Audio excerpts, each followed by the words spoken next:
নমস্কার বন্ধুরা, ভারতীয় শেয়ার বাজারে আপনাদের সকলকে স্বাগত জানাই। তো মার্কেট এখন 91 পয়েন্ট নিচে চলছে, 25,602। তো আমরা বলেছিলাম যে 25,660 লেভেলটা যদি ক্রস করে যায় তাহলে মার্কেট টেন লাইনে, এই যে ব্লু টেন লাইনটা আছে সেই টেন লাইনের কাছে এসে মার্কেট দাঁড়াবে।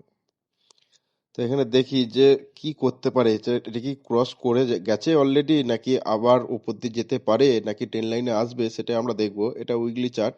উইকলি চার্টে দেখুন, ভালোভাবে দেখতে পাচ্ছি যে কন্টিনিউ একটা কনসোলিডেট জোনে চলছিল, কিন্তু এই এখন মানে এই রিসেন্ট আগের সপ্তাহতে কেটে পড়ে যাওয়ার পরেও কিন্তু বেশ ওপর দিয়ে ক্লোজ দিয়েছিল,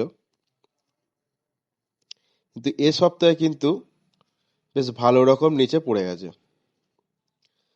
এতটা পর্যন্ত নিচে চলে এসেছিল, কিন্তু তারপরে আবার একটা বাইং প্রেসার, যার কারণে আবার কিছুটা পুল ব্যাক হয়েছে।